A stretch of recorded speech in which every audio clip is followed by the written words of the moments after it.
Hello, everybody. Welcome to the latest edition of the Mouthy Money podcast. As you will probably have seen if you're watching on YouTube, Ed is still away enjoying a well-earned break and getting some much-needed winter sun. So today I am delighted to be joined by Chris Rudden, who is Head of Investment Advisory at MoneyFarm. MoneyFarm's an online investment platform. Hi, Chris. Hi, Chris. Thanks for having me. It's a pleasure. It's a pleasure. So with Ed away, I've got free reign to talk about what I want, when I want, and I have decided, dear listeners and Chris, that I want to have a chat about ISAs. There has been a great deal of speculation you guys may have seen in the media about the future of cash ISAs in particular, beloved cash ISAs. So we're going to have a bit of a chinwag today about that, see what it means for everybody who's listening to this and what it means for building our wealth. But before that, Chris, why don't you tell me a little bit about yourself and MoneyFarm? Sure. And thank you again for having me. So my name is Chris Rudden, as you mentioned. I've been with MoneyFarm for 9 years. We are, as you say, we're a pan-European digital wealth management company. So what that means is we take your kind of traditional wealth management industry, we try to kind of turn as much as we can digital and make sure it's accessible for, every man and woman on the street, basically. So beyond being, let's say, like just a simple investment platform, our goal is to take clients' needs, their interests, their risk appetite, crucially, understand who they are, and then we build investments on their behalf, helping them to reach their goals in the end, and then we manage those portfolios for them. We try and do it as a blend of digital and human. So my role is essentially, as you mentioned, head of the investment advisory department. We have a human team who are on hand to help clients who aren't always so comfortable with the digital aspects of things as well. We launched in 2012 in Italy, funnily enough, and then in the UK we launched in 2015, and we've been, trying to grow since. We're up to about 5 billion of assets now, and look forward to things in the future. That's a bit of us. So in terms of that, you mentioned the digital aspect. Let's elaborate on that a little bit. Actually, that's quite interesting. What does that involve? Yeah, sure. So I think the way that we look at it is, particularly in the, obviously in the investment advice space or the, financial advice space, there's a lot of complexity, but most people, what they generally need to understand is what investments are right for them. Obviously once you get into tax and stuff, it's more complicated. And a lot of that is done through fact-finding questionnaires, generally historically always quite paper-based, whatever processes, manual processes. We've built an algorithm that takes the risk questionnaire and allows people to take it online through an app, through the website, whatever. It takes them 5-10 minutes. They can do it by themselves, and they still get a recommendation for the portfolio that they get based on what they've told us. First of all, about their attitude to risk, but then obviously in terms of their time horizons, things like that obviously have an impact on the type of risk that you can take on as well. And then that will kind of match them to one of our portfolios, which is then managed on their behalf by our investment management team.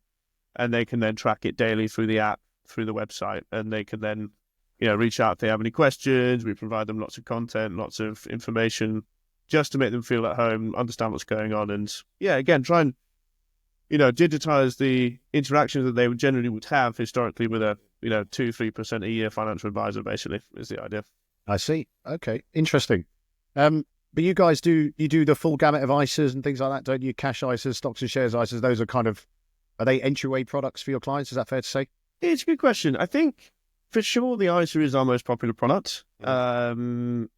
The stocks and shares ISA followed probably by the pension. The cash ISA we've actually just launched, really. Right. All of this noise is well timed. But yeah, so the cash ISA is a relatively new addition to the suite, but as well as we have a little bit of a do-it-yourself platform as well. But ISAs for sure are the most prevalent products. So it's interesting. You just launched, and all of this, you mentioned all this kind of furore around cash ISAs.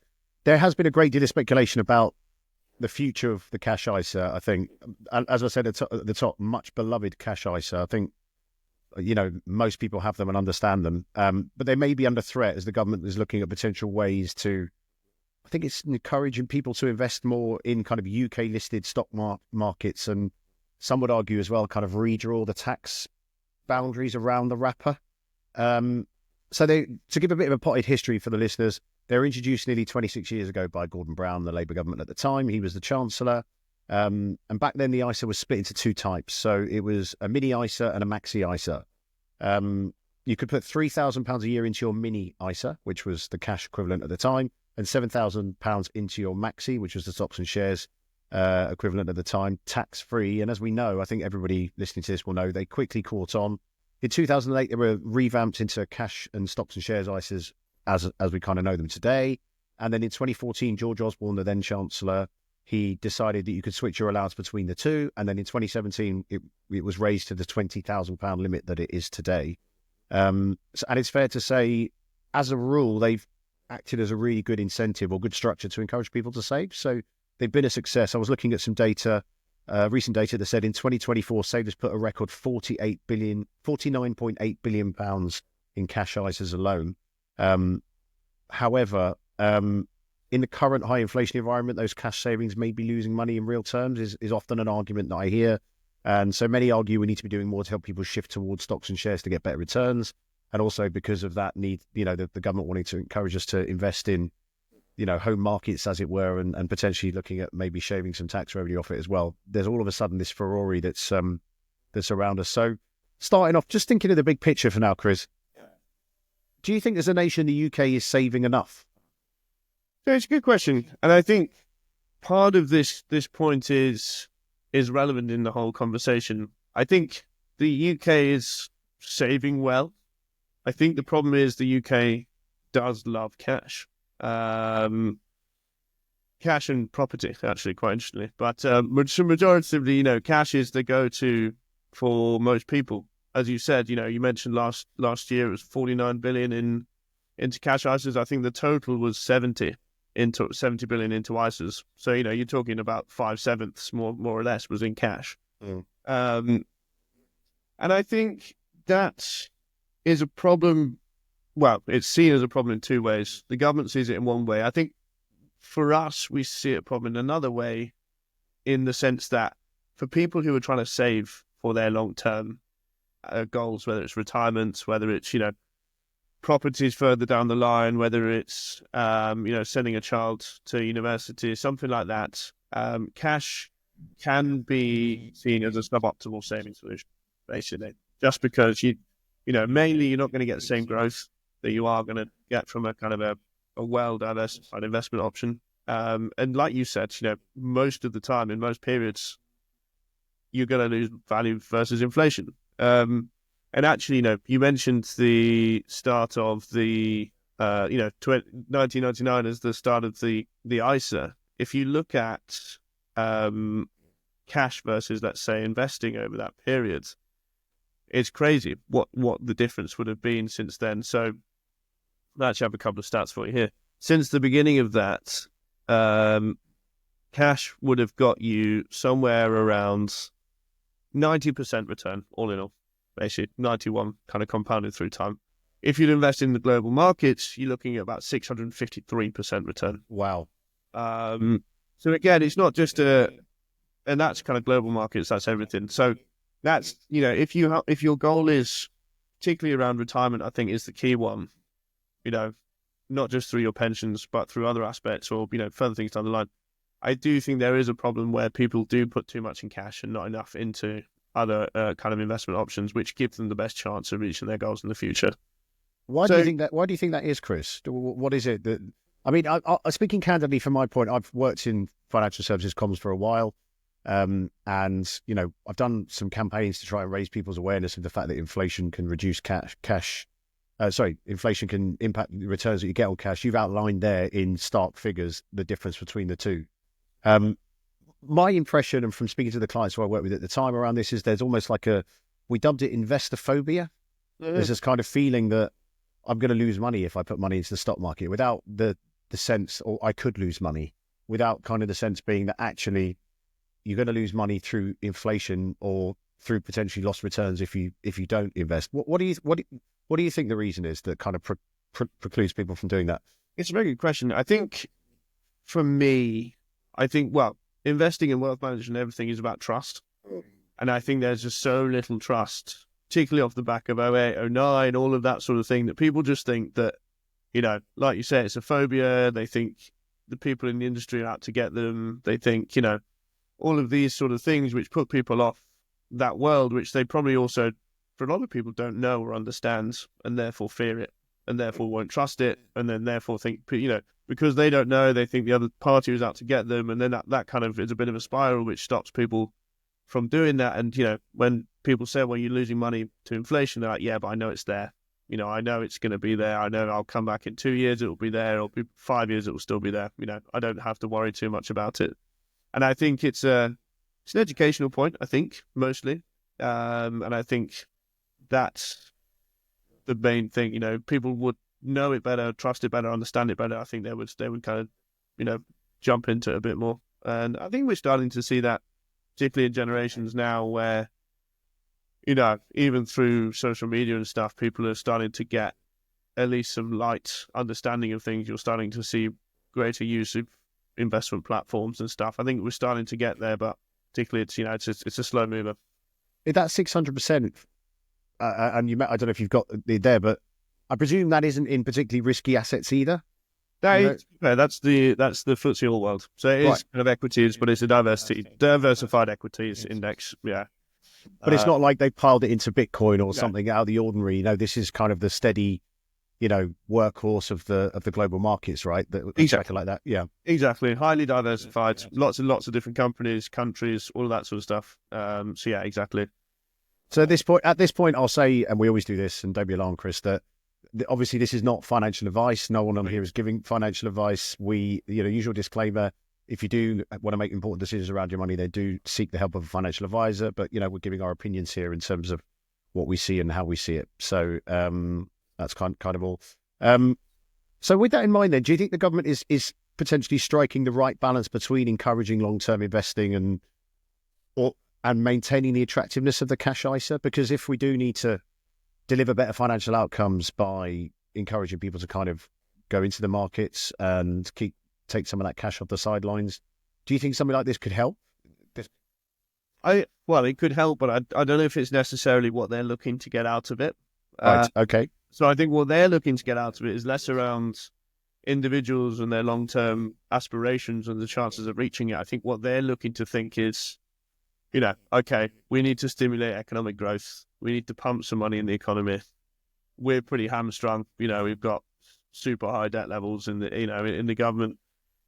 Oh, there's lots of cash lying around. Why don't we try and get that to stimulate the growth instead for us? And I think for me, I don't see it working, honestly. And I think probably there are two key things for this. I mean, there's two ways in which it would probably help, like the UK, or the theory is that two ways it would help. One is to stimulate investment into, growing companies, getting the money from places where it's sat dormant, where people want returns, to people who want to actually need money to invest in their projects in whatever. But the current system, say for example, you force people into UK stocks. If I'm buying, I don't know, Vodafone shares, Vodafone doesn't get any money, right? I'm buying it off you, or I'm buying it off, Joe Bloggs in Kent or whatever. That's not the way to stimulate these companies. And if you're looking at small growing, let's take a MoneyFarm, for example, relatively new, we're not listed yet, direct investment would come to us. But, your average woman or man on the street wouldn't know how to access, that particular market, right? So you'd have to set up a specific operating system to get the money to these smaller companies. You can't just go onto like a platform and buy a FTSE 100 tracker. That doesn't really stimulate any economic growth. So that's the one side of it.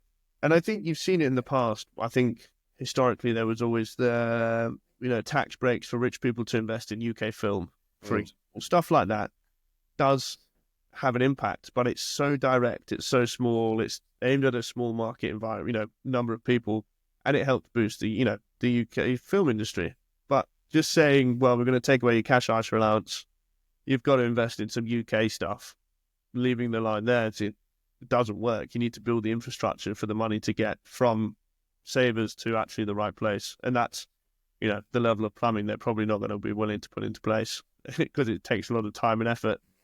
And then the second view probably is that, say, using our company as an example, say we wanted to list, we wanted to go public, we wanted to raise money through going public, going onto financial markets. Companies in similar positions are not listing in the UK.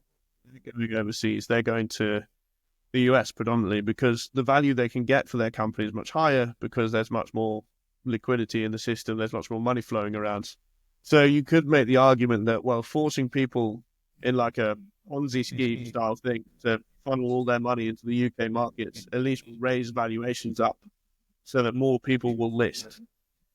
But again, it's just, it feels like a very roundabout way to achieve something small, which may or may not deliver growth. All you're getting is more companies listing here.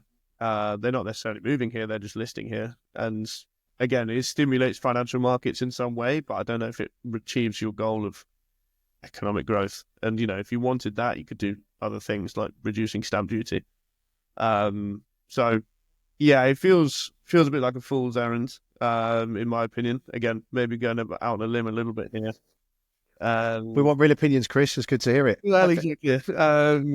But yeah, I don't see it. I really don't.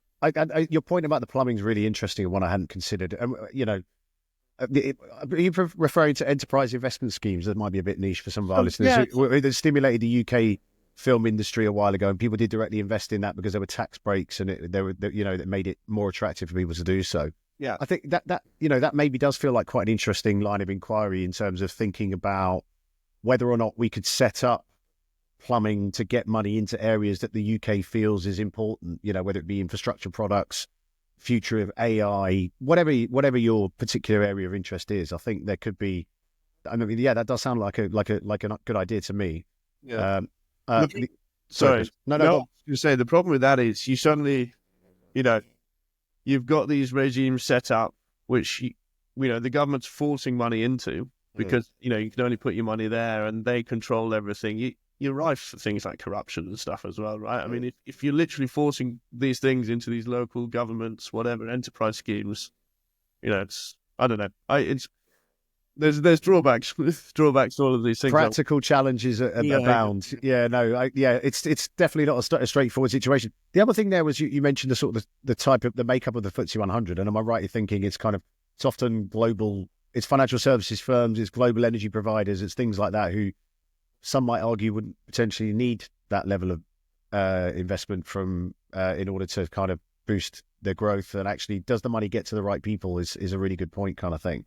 Because if people are buying FTSE 100 trackers and not going on the alternative investment market, the AIM market or something else like that to help smaller companies, then does it achieve the desired result? It's a really interesting balancing act, I suppose. Yeah. Yeah, and AIM already has tax breaks. I can't remember specifically what they are. Forgive me, but so these things exist, but again, still not actually, have not been used in that sense. And the problem with this as well is that, the natural kind of increase of valuations aside from funneling all the money in, but the UK has been a relatively underperforming market for a long period of time, and I don't know, people have been getting taxed to the hilt over the last kind of, what is it, the highest tax environment since the war or something like that? I can't remember the specifics, but to then say, okay, well, now we want your savings. And, you could invest into global markets. I mean, again, utilizing the same thing, the same example since 1999. So 653% in global markets. It's only about 230% in the FTSE. So, less than half. And that's been amplified more and more over the last few years because there's no tech companies. The makeup of the FTSE is very kind of defensive, utility, oil, financial institutions, like you say. And if you force everybody into that one, you'd have a big problem down the line because people they've not had the growth that they might have done over the course of their lifetime, and you suddenly have to subsidize everyone's pensions. Well, it's the thing, you'll kind of I don't like the idea of, I suppose you're not forcing them, but, kind of putting people into markets which are underperforming just because you're trying to kickstart them using kind of client money, using kind of normal people's money is a it's a tough sell. So do you think it would have the opposite effect then, and potentially put people off investing in the first place even more? Very good question. Perhaps. Perhaps. I think. Yeah, good question. Because again, if you think about, perhaps the two forces are, taking the risk on some things which are not performing well versus still getting tax breaks. I suppose that's a difficult question because, for people, now income tax is really high, and with interest rates where they are, if you're putting cash into a non-ISA account, you could be paying 40-45% on any interest that you earn. So there's going to be two clashing forces of whether they would still go for it because they had to for the tax breaks versus, still going to cash anyway because they're so scared. But probably, I imagine it would have some detrimental effects. So thinking about cash ISA specifically then now, and with interest rates are obviously looking like they're kind of heading down, so there might be a natural, nobody knows, right? But Sure. It seems like the direction of travel is that base rate's going to come down, and with it will sort of rates on cash ISAs. Do you think any sort of changes to the rules and those falling rates are likely to create more competition that could be good news for people who want to save in cash ISAs? I think so. I think the competition is getting higher and higher. Even ourselves entering the cash ISA market alongside traditional banks, you see so many new age banks and providers looking to try acquire people's cash ISAs. They're offering, even above Bank of England base rates in a lot of cases, particularly to attract new customers. So I think, definitely it is, at least on that side, quite beneficial for savers, which is obviously a good thing. And like you said, I think the stat that you said at the beginning, 49 billion last year, I think that was a record into cash ISAs just because of the interest rates were. So let's see. We're in a nice situation where cash interest rates are above inflation for the first time in probably about 20 years, something like that. So I think we are seeing a much higher demand for it now. The other thing about we've had discussions about ISAs before, and they're straightforward, right? That's why people like them, I think, is, the tax treatment's pretty straightforward. The numbers are pretty clear. It's not a difficult product to get your head around compared to some out there. You mentioned pensions and other things. Sometimes people could be a little bit put off. We certainly hear that from some of our listeners and people who come to the Mouthy Money site, and ourselves, our experience of kind of engaging with them. But there are a lot of ISAs out there in terms of different types. You've got lifetime ISAs, innovative finance ISAs, stocks and shares, cash, all that kind of good stuff. Do you think it's too complex as it stands? Do you think some kind of simplification would be beneficial at this stage? Or are we is it good to have the diversity of options for those things and the various different incentives for each one? Yeah, it's a good question. There is definitely some calls across the industry for kind of simplification. I like the distinction between cash and stocks and shares. I think, at least in that sense, if you're going for a cash ISA, you relatively know that you're getting something low risk, you're getting what you want, all that sort of stuff. Then you start kind of comparing innovative finance and stocks and shares ISAs and stuff like that. It's a mess. But again, I think they are largely bracketed by the risk that you're taking on. So innovative finance ones they're pretty much died a death, I think, most sense. But it was that kind of spell where there was a lot of kind of peer-to-peer lending, where people were desperate to find an interest rates above, the 0.5% base rate that was there. So they were just lending to random companies. That time for that low interest rate period, whilst obviously beneficial in a number of different ways for companies and mortgages and all that kind of good stuff, it did last for a long time. Trying to find some way to get your return on your money, you did have to be quite inventive, didn't you, or put your faith in the market. So absolutely, and I think it was quite good that they were bracketed separately because it is a distinctive risk that you're taking on. As a company that kind of provides stocks and shares ISAs, it's nice not to be associated with this kind of, lending money to someone in their shed who's building a rocket. I don't know. I'm being facetious, obviously. No. It's that kind of like I think at least if they're bracketed based on the risk that you're offering the client, it's easier for them to understand the risk they're taking on. And I think that's really important. Once you start kind of mushing everything into one place, the distinction is less clear. And I think, in a world where there's lots of jargon, there's lots of whatever, at least bracketing risk. I mean, obviously within stocks and shares, you have stocks and shares, ISAs, you can have gilts versus, small cap, whatever, emerging market, but at least they know they're taking on market risk in every situation. So that would be my view on it. I'm less of a kind of one size fits all ISA person. You mentioned you've just launched your own cash ISA. Where are you? Are you at liberty to tell us what the offering looks like there, the rates, and how it compares to others in the market, and also maybe talk a little bit about why, despite all of this, you guys have decided to do that. Yeah, absolutely. I mean, I'm more than happy to plug up on that. So thank you for the opportunity. So we're going live with a 4.7% for new customers. Kind of, it's a variable rate because obviously the underlying will change as the Bank of England cuts, but currently it's 4.7%. So again, one of those above Bank of England rates. And yeah, why are we going live? It's a very good question. I think ultimately we still, first of all, I'd be shocked if they scrap the cash ISA. I don't know. I think waning popularity, it's a big move. And without a coherent plan on the other side, I don't know. I could be eating my words. So that aside, I think there is always a role for cash within someone's setup.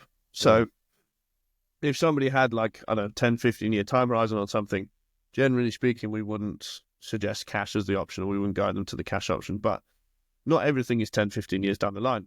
Some things are, for example, a rainy day pot in case the car breaks down, the boiler goes, whatever, whether you might lose your job or you might, you're freelance, you might be out of work for a little while.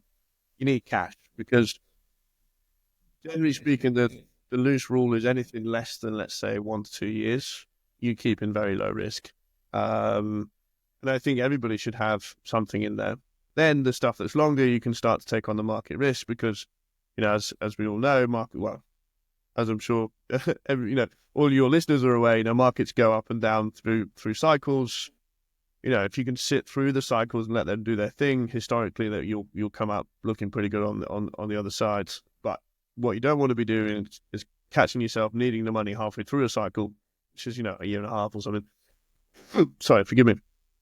And so that's why you want to have the cash. So that's for us is the way that we position it for our clients. And even previously, we've had very low risk kind of assets like money market funds, and that's historically what we've seen people do. Something to have a set side to, like I say, rainy day, pay the bills, whatever. We'll put in and leave it, and then access it quickly and easily should you need it. Yeah, I think that's a really good point. And to be honest, on a personal level, that's how I sort of divide my own ISA savings, as it were.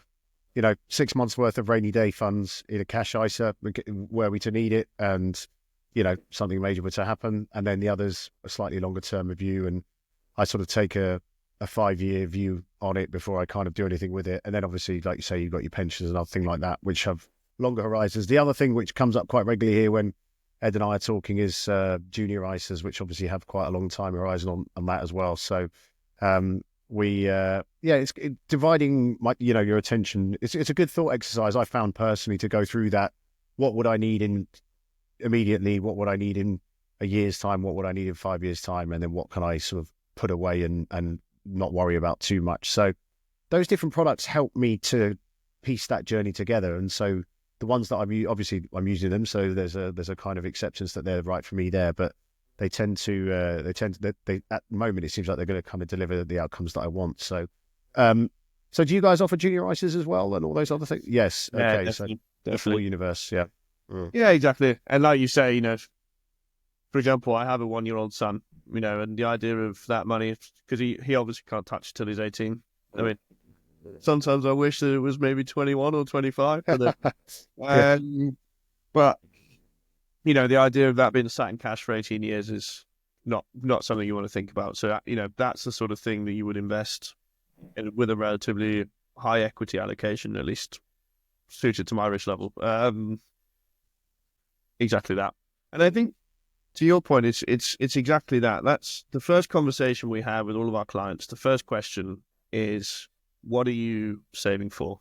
What are your goals? And then they'll go through and they'll say, well, some of it will be this, some of it will be that, some will be this. And that helps us to break it down and say, okay, for this amount, for this amount, generally speaking, a lower risk appetite makes sense because you haven't got the time horizon, you want to have security, that you're more aspirational long-term stuff. And then, like you say, you kind of bucket it in clients' minds, and that helps them to really understand the right risk level for them and which product for them, whether it's cash, whether it's investments on a more simple term. Yeah. I think that's a great place to leave it, Chris. Thank you for your time.